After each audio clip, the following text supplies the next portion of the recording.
Hello, नमस्कार, जय हिंद, जय भारत। आज हम स्टैटिक जीके में पढ़ने वाले हैं कुछ प्रश्नों को। ऐसे प्रश्न हैं जो एमपी फॉरेस्ट, एमपी जेल प्रहरी, साथ में एसएससी जीडी के लिए बहुत इंपॉर्टेंट होने वाले हैं।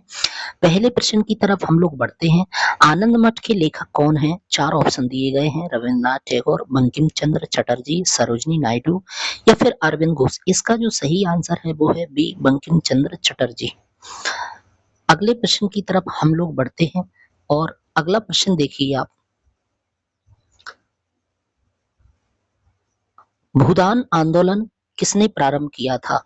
इसका जो सही आंसर है वो है विनोबा भावे। सी इसका सही आंसर है। विनोबा भावे ने भूदान आंदोलन को प्रारंभ किया था।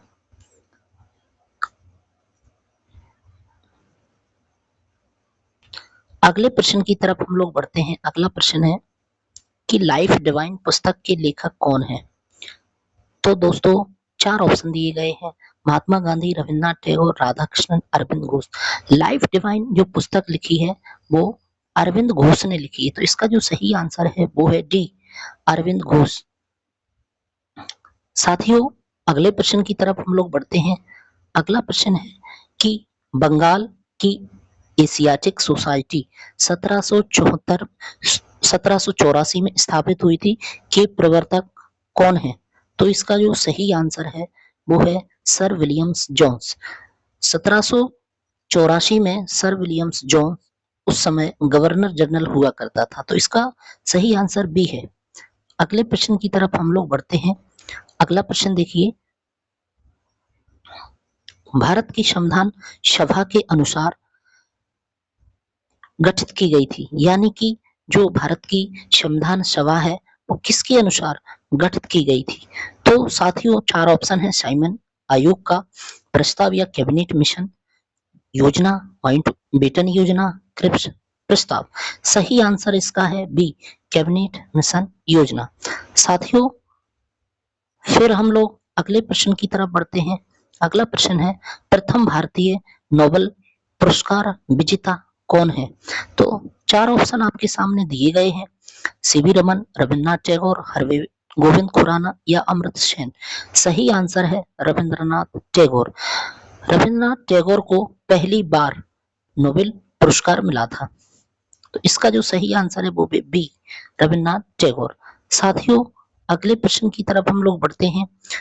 अगला प्रश्न है हमारा राष्ट्रीय गीत वंदे भारत कहां से संकलित है? तो 4 ऑप्शन दिए गए हैं, चित्रा, गोदान, डाकघर, आनंद मठ। तो इसका जो सही आंसर है वो है आनंद मठ। आनंद मठ से हमारा गीत लिया गया है वंदे मातरम, तो इसका जो सही आंसर है वो है डी, आनंद मठ। साथियों अगले प्रश्न की तरफ हम लोग बढ़ते हैं। अगला प्रश्न है भारत का राष्ट्रीय पंचांग किस संवत पर आधारित है? 4 ऑप्शन दिए गए हैं, पहला विक्रम संवत, दूसरा कली संवत, शक संवत। इनमें से कोई नहीं, तो इसका जो सही आंसर है वो है सी, शक संवत पर आधारित है।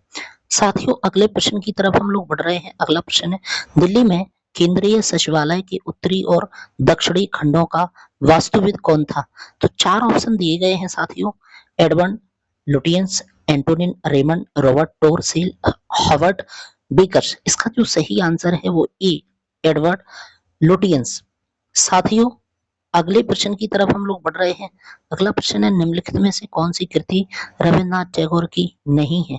तो साथियों 4 ऑप्शन इसमें दिए गए हैं, चित्रा, कपाल Kundla, the court dancer, Chitrangada. इसका सही आंसर है बी, रविन्द्रनाथ टैगोर की कपाल कुंडला कृति नहीं है।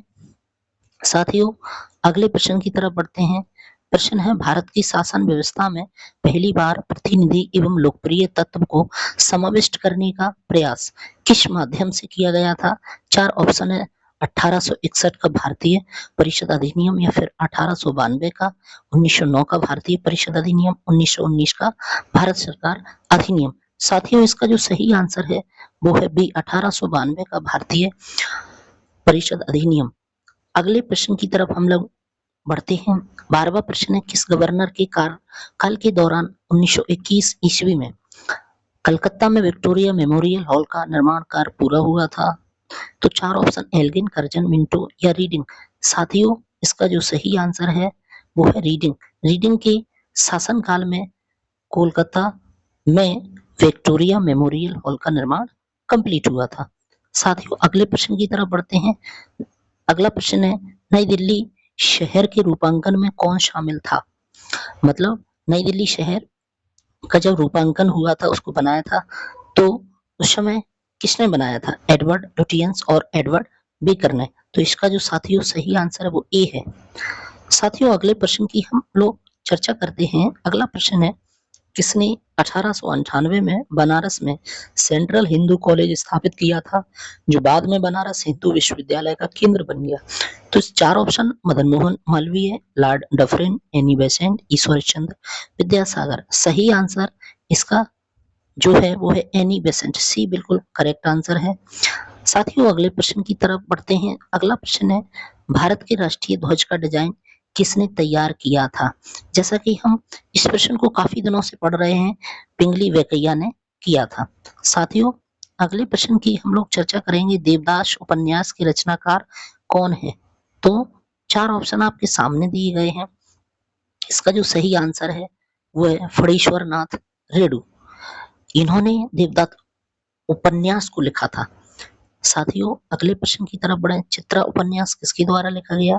तो चित्रा उपन्यास 4 ऑप्शन है आपके सामने। इसका जो सही आंसर है वो रविन्द्रनाथ टैगोर के द्वारा ये लिखा गया था। साथियों, अगले प्रश्न की तरफ हम लोग बढ़ते हैं। प्रश्न है, प्रेम पच्चीसी के रचनाकार कौन है? तो आपने बचपन से ये किताब पढ़ी होगी और सुनते भी आ रहे हो, प्रेमचंद के द्वारा लिखी गई है।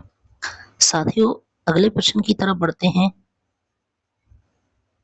क्षुधित पाषाण यानी कि हंगरी स्टोन्स के रचयिता कौन है? तो इसके जो रचयिता है वो है रविन्द्रनाथ टैगोर। तो इसका जो सही आंसर है वो है सी, रविन्द्रनाथ टैगोर। साथियों, अगले प्रश्न की तरफ बढ़ते हैं। अगला प्रश्न है, विश्व इतिहास की झलक ग्लिम्प्सेस ऑफ वर्ल्ड हिस्ट्री के रचयिता कौन है? तो साथियों, इसका जो सही आंसर है वो है जवाहरलाल नेहरू के द्वारा यह पुस्तक लिखी गई थी। कैसे प्रश्न लगे आपको? अगर अच्छे लगे तो लाइक जरूर कर दिया करो। और साथियों, एसएससी जीडी के अलावा भी बहुत सारे एग्जाम होने वाले हैं, उनमें ये बहुत इंपॉर्टेंट का काम करेंगे, इसलिए आप इनको अच्छे से याद कर लेना। आज के लिए इतना ही। कल हम लोग नए अच्छे प्रश्न लेकर आएंगे। तब तक के लिए नमस्कार, जय हिंद, जय भारत।